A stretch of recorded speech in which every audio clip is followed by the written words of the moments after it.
Bonjour à tous et bienvenue dans Choc du Monde, le magazine des crises et de la prospective internationale de TVL. La guerre en Ukraine entre dans sa 5e année et un conflit d'ampleur entre Washington et Téhéran menace dans le golfe Persique. Alors le parti de la guerre est-il aux manettes en Occident ? Eh bien pour parler de ces crises qui façonnent déjà le monde de demain, je reçois Alain de Benoît. Alain de Benoît, bonjour. Bonjour. Merci beaucoup d'avoir répondu présent à l'appel de Choc du Monde. Je rappelle aussi que vous êtes bien sûr essayiste et surtout fondateur de la revue Éléments dont nous allons parler dans un instant. Merci beaucoup encore une fois d'avoir répondu présent à l'appel de Choc du Monde. Alors, je voulais évoquer avec vous l'Ukraine, puisque cela fait donc malheureusement 4 ans que cette guerre dure. Mais la tension est aussi maximale dans le golfe Persique. Mais il y a peut-être un point commun. Il y a une envie, mais corrigez-moi si je me trompe, comme une envie de guerre. Du côté du golfe Persique, la diplomatie iranienne doit présenter demain une proposition d'accord à Washington sur le nucléaire. On évoque des concessions de Téhéran, par exemple un enrichissement de l'uranium iranien à des fins civiles à l'étranger. Mais nous sommes malgré tout, semble-t-il, au bord du précipice. Les rumeurs sont quand même assez inquiétantes. Près de 50%, et cela n'est pas une rumeur, 50% des capacités aériennes militaires américaines est orientée vers l'Iran. Téhéran a prévenu qu'il considérera des frappes, même limitées, comme une agression. La nuit dernière, Donald Trump, figurez-vous, a évoqué son chef d'état-major qui serait contre le conflit, mais que celui-ci serait aisé à gagner s'il avait lieu, selon le président américain et selon donc son chef d'état-major. C'est une première question assez militaire, Alain de Benoît, mais pas que. Alain de Benoît, partagez-vous cet optimisme américain ? Cet optimisme? Oui, tout à fait, l'optimisme américain. Les Américains sont des optimistes. Il faut toujours que, finalement, ça se termine bien. Le problème, c'est que pour eux, ça se termine souvent mal. Je vous rappelle 2 choses. Au cours de leur histoire, les États-Unis ont toujours été en guerre, sauf pendant à peu près 15 ans. C'est un pays qui n'a cessé de faire la guerre. Second point, depuis 1945, c'est un pays qui a multiplié les engagements militaires et qui n'a gagné aucune guerre. Aucune. Alors, il a beaucoup détruit, il a provoqué des changements de régime, on a abattu des dictateurs, etc. Mais sans souci du jour d'après. C'est-à-dire de ce qui va venir après ceux qu'on aura renversés. Et là, ça a été le cas. Saddam Hussein, Kadhafi, l'Afghanistan, la Syrie, etc. On tape, on détruit beaucoup, éventuellement on dégomme le personnage qui a été diabolisé, et après, qu'est-ce qu'il y a ? Régulièrement, il y a la guerre civile et le chaos. Dans le cas de l'Iran, c'est la même chose. Peut-être que dans 3 jours, le guide suprême des mollahs sera parti en lumière quelque part, mais qu'est-ce qui se passera ensuite ? L'idée que lorsqu'on fait tomber une dictature, on rétablit la démocratie, a été démentie à peu près partout. Partout, on s'est retrouvé dans des situations pires. C'est la différence entre la tactique et la stratégie. Les batailles, ça relève de la tactique. On peut gagner une bataille, mais ce n'est pas pour autant qu'on a gagné une guerre. La guerre, ça relève d'une stratégie, et notamment d'une stratégie pour décider ou essayer de savoir ce qu'il en sera de l'état de paix qui va succéder à l'état de guerre. Alors, pour l'instant, vous l'avez dit, on est dans le brouillard. Ni vous ni moi sommes capables de dire, pas plus que quiconque, si dans 3 jours les États-Unis vont taper l'Iran, combien de temps ça durera, quelle ampleur auront les frappes, si Israël s'en mêlera ou pas, si les Iraniens riposteront avec quels moyens, pendant combien de temps, sur les bases américaines, sur Israël, etc. On n'en sait rien, toutes les hypothèses sont bonnes. Ce qui est sûr, c'est qu'on devrait être fixé assez rapidement parce qu'on ne peut pas, même quand on est Donald Trump, mobiliser en Méditerranée ou dans le golfe Persique les armadas qu'il a déployés pour montrer ses muscles. Donc, on verra. Alors, figurez-vous que dimanche, sur Fox News, son conseiller, son émissaire, Steve Witkoff, a peut-être imprudemment rapporté l'état d'esprit en fait, de Donald Trump face à l'Iran. Alors, je vous propose, Alain de Benoît, d'écouter ce qu'il a confié. Le président m'a posé la question ce matin. Il est, je ne veux pas employer ce mot, frustré, car il a beaucoup d'alternatives, mais il est curieux de savoir pourquoi ils n'ont pas, je ne veux pas non plus utiliser ce mot, capitulé, mais pourquoi n'ont-ils pas capitulé? Pourquoi, sous une telle pression avec la puissance navale que nous avons là-bas, ne sont-ils pas venus nous voir et ne nous ont-ils pas dit « Nous affirmons ne pas vouloir d'armes et c'est ce que nous sommes prêts à faire ». Il faut donc les amener à accepter cette condition.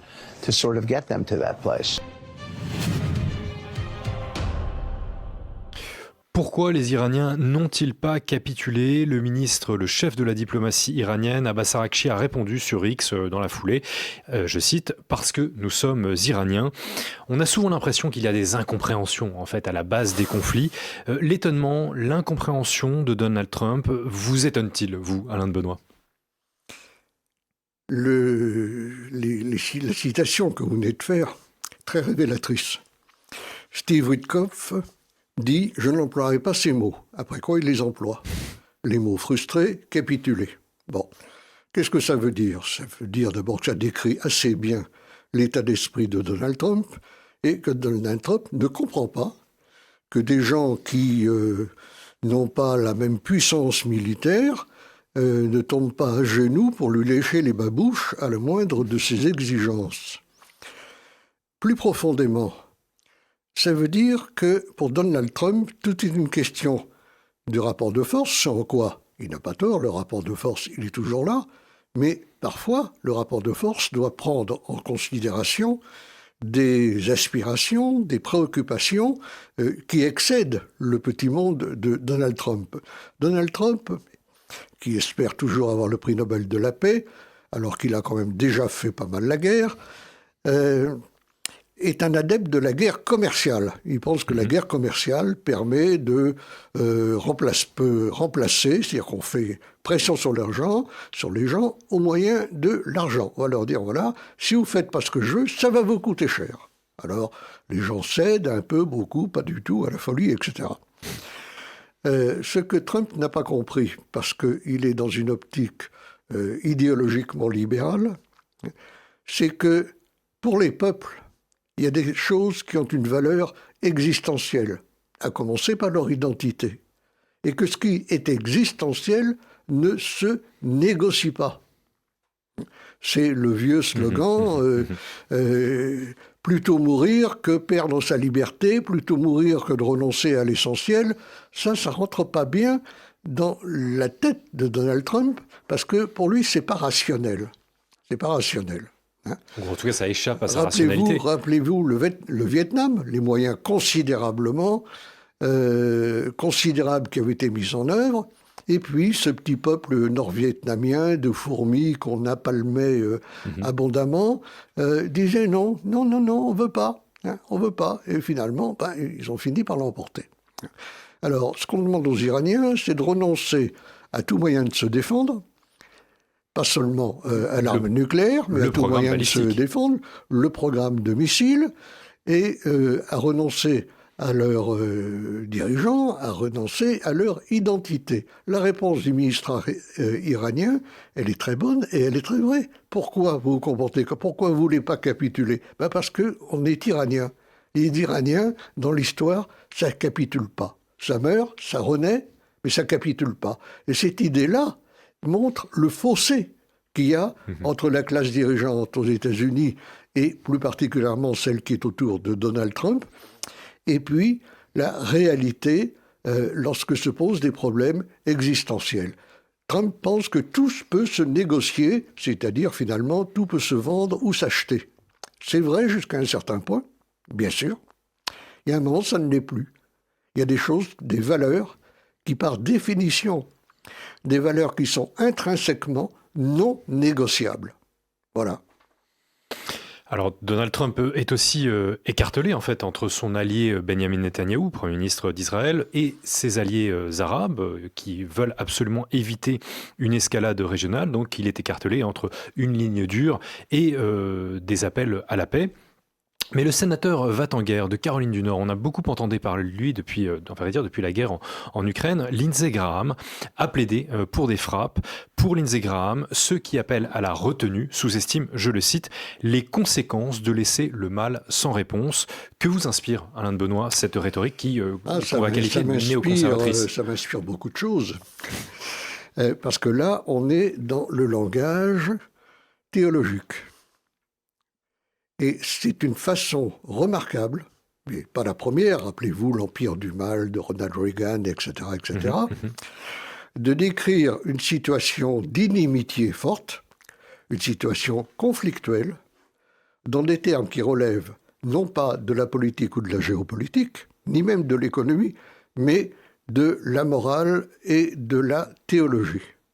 On remplace... c'est plus une guerre contre le communisme, par exemple, comme ça l'a été dans le passé, mais l'idée était déjà là, c'est-à-dire le communisme, c'est le mal. On ne disait pas le communisme, c'est une idéologie très intéressante, mais tout à fait fausse, mais c'est le mal. Or, ce que l'on constate, et c'est l'une des choses que l'on doit le plus à Carl Schmitt que d'avoir décrit cette évolution, ce que l'on constate, c'est que l'on est passé de plus en plus de guerres dans lesquelles il y avait des ennemis qui avaient leurs raisons, comme nous avions nos raisons, et on se fait la guerre, et il y aura un vaincu et un vainqueur, et après il y aura un traité de paix. On n'est plus du tout dans ce schéma-là. On est dans un schéma presque messianique, et en tout cas théologique, où l'ennemi n'est plus l'adversaire du moment, c'est-à-dire un adversaire avec lequel peut-être à l'avenir on pourra être allié, mais est une incarnation diabolique, un criminel, un coupable, l'incarnation du mal. Et par conséquent, c'est là où le raisonnement de Schmitt est tout à fait pertinent, s'il est le mal, s'il est l'incarnation du mal, il est évident qu'il ne suffit pas de le battre.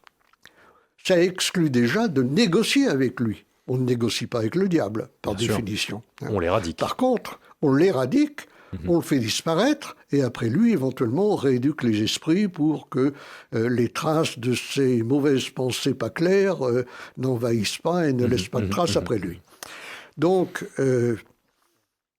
voilà, c'est ça le problème.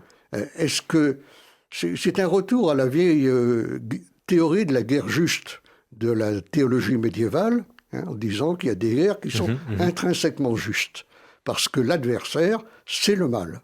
Et contre le mal, bien entendu, tout est permis. Tout est permis. On peut tuer à tir-larigot, y compris les civils, bombarder Dresde et Hiroshima, c'est le mal. Ça justifie tout.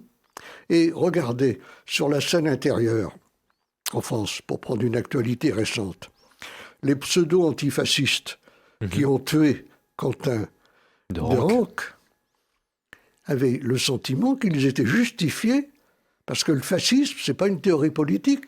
Le fascisme, c'est le mal, un mal atemporel, ce qui permet d'inventer un fascisme à une époque où il n'y a plus de fascisme. C'est le mal. Par conséquent, on a le droit de tuer.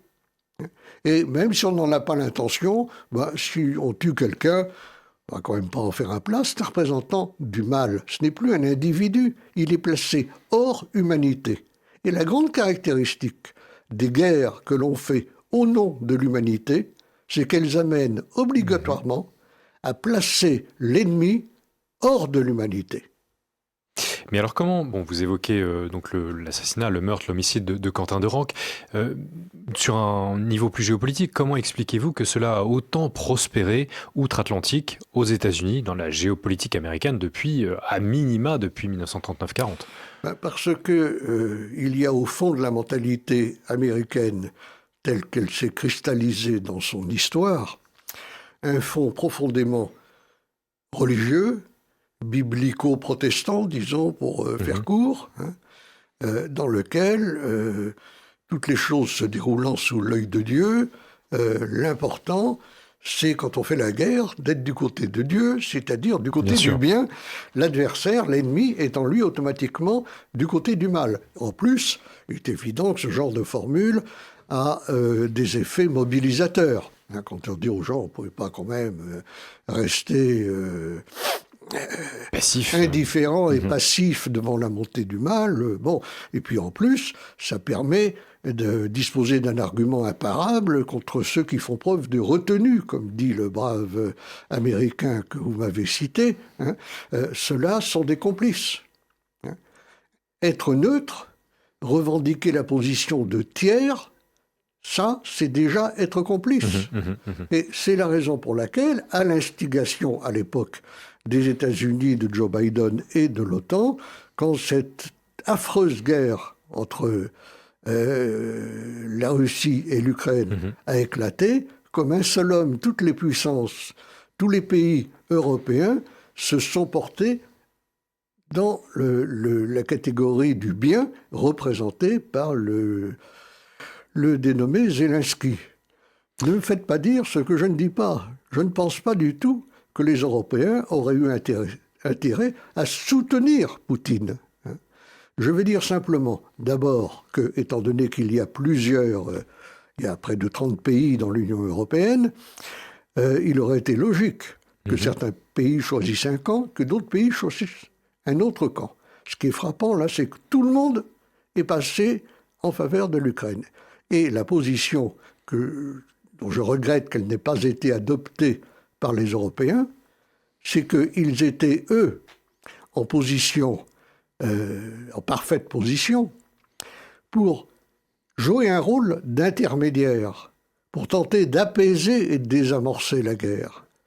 Jouer un rôle de médiateur, ce que certains autres pays, comme la Turquie, la Chine, ont essayé de jouer un moment ou l'autre, mais ça n'avait pas le même poids. Bien sûr. Si l'Europe avait dit « cette guerre est une catastrophe », interrogeons-nous, sur son origine immédiate et lointaine. N'oubliez pas, il y a ceux qui commencent les guerres et ceux qui les rendent inévitables. Deuxièmement, essayons d'incarner une mission médiatrice dans cette affaire. Et troisièmement, ce qui n'est quand même pas la moindre des choses, où sont nos intérêts en tant que Français, Italiens, Allemands, Espagnols et en tant qu'Européens? Est-ce que notre intérêt, c'est de nous couper définitivement de la Russie, qui sera là toujours de toute façon après ces événements, ou est-ce que nos intérêts existentiels, nos intérêts les plus forts, nous lient à l'Ukraine, ce qui n'était évidemment pas le cas. Le problème, c'est qu'aujourd'hui, les pays ont abandonné l'habitude de se déterminer par rapport à leurs intérêts. Les États-Unis le font, les Russes le font, les Chinois le font, les Indiens aussi. Mais les Européens, moi, à l'heure actuelle, me font l'effet du spectacle que donnent des canards sans tête qui courent dans tous les sens, sans qu'il en sorte quoi que ce soit. C'est en effet la question que je voulais vous poser, Alain de Benoît, parce que bon, vous évoquez l'Ukraine, vous esquissez le problème actuel, à savoir le bourbier diplomatique. Je rappelle d'ailleurs que Volodymyr Zelensky a demandé ce matin à Donald Trump de rester du côté de l'Ukraine. La presse helvète a moqué les Européens, comme ici, cette couverture d'une revue suisse. Du côté des Russes, par contre, Sergei Lavrov a ironisé hier sur les Européens qui boivent, je cite, du café dans une salle d'attente pendant que les vrais patrons discutent face à face. Vous, par contre, Alain de Benoît, dans la revue Éléments que j'ai mentionné en introduction, vous écrivez que les Européens, bon, là vous dites qu'ils sont sans tête, mais que les Européens, vous dites, eux qui ne boivent pas du café comme Sergei Lavrov, mais par contre vous écrivez qu'ils sont, je cite, en état d'ivresse. Alors, oui, ils sont ivres. Ils sont dans un état. Mais ivres de quoi? Ils sont dans un état d'ébriété guerrière, dans lequel ils répètent « il faut qu'on aide, il faut qu'on aide, il faut qu'on aide », comme les figurants au Châtelet chantent « marchons, marchons, marchons », en restant sur place. Tout ça ne débouche absolument sur rien. Simplement, ils ont eu recours à le parti, ce qu'on peut appeler légitimement le parti de la guerre, a eu recours à un argument qu'ils n'avaient pas utilisé pendant les 3 premières années de ce conflit, pour tenter de travailler l'opinion, de la rallier au point de vue ukrainien, qui a été de dire, mais finalement, vous ne comprenez pas, qu'il faut aider l'Ukraine parce que c'est nous-mêmes que nous aidons. Et pourquoi ? Eh bien, il est sûr que Poutine, quand il aura avalé l'Ukraine, va avaler toute l'Europe. Préparez-vous, dans 2 ans, 3 ans, c'est pas très bien, mais c'est toujours pour le lendemain. Il va falloir se battre, envoyer nos enfants mourir face aux Russes. C'est un espèce de lavage de cerveau, et tous les véritables experts, je pèse mes mots, savent que cette menace est inexistante.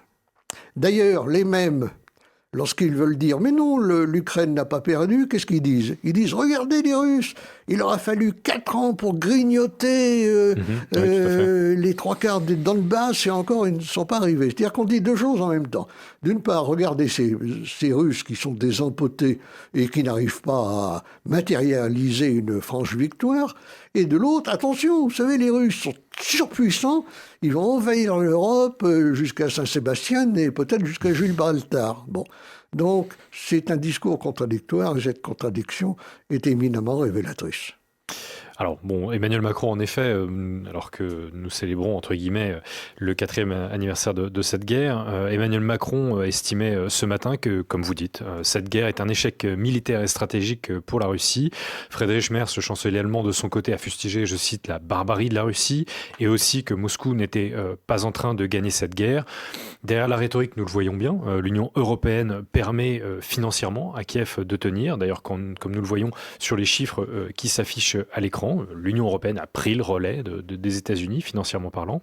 Mais je vais prendre du recul avec vous, Alain de Benoît, parce que vous écrivez « Quand la guerre s'achèvera, je vous cite, on s'apercevra qu'il y a un petit vainqueur, Poutine, et un petit vaincu, Zelensky, mais que le grand gagnant est l'Amérique, et surtout, évidemment, le grand perdant, c'est l'Union européenne. » C'est ce qui vous saute aux yeux depuis 4 ans. Ça me paraît tout à fait évident.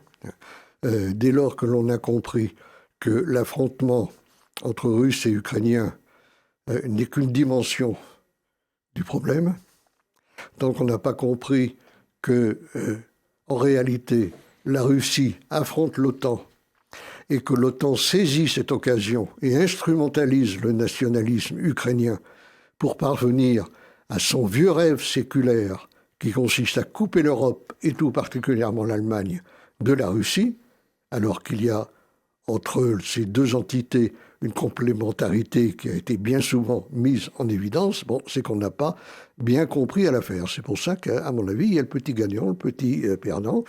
L'Amérique qui sera gagnante parce que, de toute façon, elle aura appris aux Européens à détester les Russes, et une Union européenne qui n'aura pas progressé ni en cohésion, ni en moyens, ni en identité, ni en puissance, et qui reste ce croupion dérisoire d'une petite Europe marché, ouverte à tous les vents et vassalisée tous les jours un peu plus.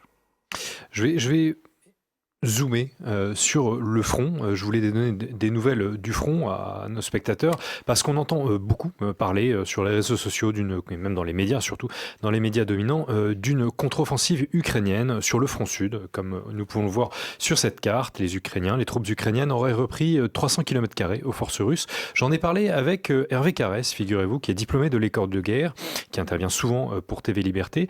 Selon lui, il ne s'agit pas d'une contre-offensive, mais d'une contre-attaque, nuance. L'armée ukrainienne peut encore mener des contre-attaques locales de faible ampleur pour soulager un front. On peut même soulever l'analogie avec les capacités allemandes fin 1945 qui avaient encore la possibilité de mener des petites contre-attaques. Les armées ukrainiennes, en l'occurrence, elle a pu le faire grâce à un temps brumeux qui lui a été favorable pour éviter les menaces du ciel.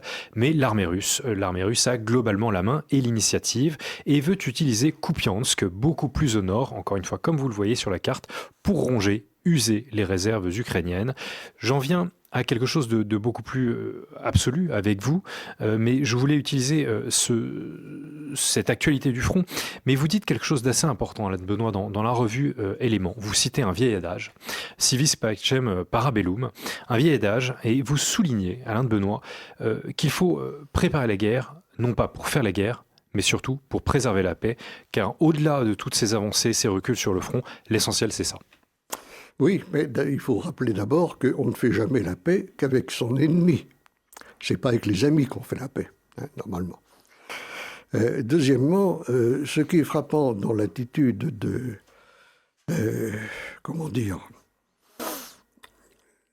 d'abord de l'opinion, tout simplement, nous avons toujours le point de vue de l'Ukraine. Moi, je trouve ça très bien. On n'a jamais le point de vue de la Russie. L'information est totalement à sens unique pour ce que nous pouvons voir sur les principaux médias de ce pays. D'autre part, ça bouge toujours sur le front. Il y a une avancée ici, un recul, puis on reprend, etc. Si on veut avoir une perception claire des choses, il faut prendre un peu de hauteur et un peu de recul. On voit bien que l'armée russe occupe 20% du territoire ukrainien et que ce n'est pas les Ukrainiens qui occupent 20% du territoire de la Russie. Donc il faut cesser de raconter des histoires. La vérité, c'est que l'aide qui est apportée à l'Ukraine permet à l'Ukraine de faire la guerre, mais pas de la gagner. Pas de la gagner. Ce qui fait qu'on la fait durer en pure perte.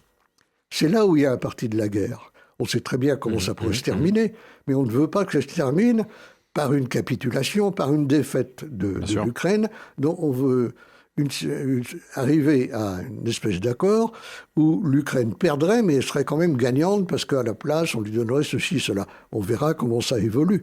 N'oubliez pas que cette guerre, on est rentré dans la 5e année aujourd'hui même, a déjà duré plus que la Première Guerre mondiale. Plus que la Première Guerre mondiale, 14-18, 4 ans. Là, on rentre dans la 5e année. Et avec une guerre qui lui ressemble d'ailleurs à certains égards, parce que c'est une guerre d'attrition, des tranchées, etc. L'élément nouveau, ce sont les drones. Bien sûr. Mais il y a quand même certains points de ressemblance. Encore une fois, pour prendre un peu de recul, quand on écoute le discours médiatique dominant, ce qui choque les partisans des droits de l'homme, c'est le retour, je cite, de la loi du plus fort, que ça soit au Moyen-Orient, en Ukraine, etc. Avec, bien sûr, l'élection de Donald Trump, mais avant cela, la présence, l'omniprésence d'autres grands dirigeants, Vladimir Poutine, Xi Jinping et d'autres sans doute. Antonio Guterres, le patron de l'ONU, le disait encore hier à Genève, en parlant de la loi du plus fort. Emmanuel Macron l'a aussi employé dans d'autres discours, il y a un mois par exemple à Davos, derrière ses lunettes de soleil. Alain de Benoît, vous avez souvent dénoncé les droits de l'homisme, le droit de l'homisme. Dénoncez-vous aussi aujourd'hui la loi du plus fort? Où vous situez-vous entre ces critiques de part et d'autre? Je ne suis pas quelqu'un qui approuve systématiquement la loi du plus fort. Je pense que les faibles doivent être défendus contre les forts et les puissants. Mais laisser tomber l'hypocrisie des droits de l'homme pour montrer à nu que ce qui régit les relations internationales, c'est effectivement la loi du plus fort, je me réjouis que ça apparaisse clairement, car avant, c'était la même chose, enrobé d'un discours droit de l'homiste, comme vous le dites. Les présidents américains, lorsqu'ils lançaient une expédition guerrière, l'a lancé avec les justificatifs hypocrites. On va défendre l'humanité. On va se battre pour la démocratie et la liberté. On va défendre les droits de l'homme. Et finalement, qu'est-ce qui s'est passé? Au nom des droits de l'homme et au nom de l'humanité, on a mis hors humanité des millions de personnes que l'on a tuées. Donc, la grande différence entre Donald Trump et ses prédécesseurs, c'est qu'on est sorti de l'hypocrisie. Ça, je m'en réjouis. Maintenant, il faut voir, le droit international, l'état de droit et autres calembredaines, c'est la même chose. Le droit international, il est mort aujourd'hui, on le voit bien. Tout ce que fait Trump en ce moment, depuis l'enlèvement de Maduro jusqu'à une éventuelle attaque à nouveau contre l'Iran, tout à fait contraire au droit international, c'était le droit international participer de ce brouillard. C'est ce qu'a avoué à Davos le nouveau Premier ministre canadien quand il a dit « le droit international, c'était bien parce que c'était une fiction utile ». Nous sortons des fictions utiles et tout ce qui va dans le sens d'une perception plus nette, plus claire de la réalité, nous permet de sortir du déni du réel dont on a souffert depuis si longtemps. Eh bien, nous sommes sortis de l'hypocrisie. Ce sera le mot de la fin. Alain de Benoît, merci beaucoup d'avoir répondu présent à l'appel de Choc du Monde. Je rappelle que vous avez cofondé la revue Éléments, dont nous pouvons trouver dans le dernier numéro un éditorial sur le parti de la guerre. Merci beaucoup, Alain de Benoît. Merci à tous d'avoir suivi cet épisode de Choc du Monde. Surtout, n'oubliez pas de le commenter et de le partager. C'est essentiel pour la réussite de l'émission. Merci à tous et bonne soirée. Merci à vous.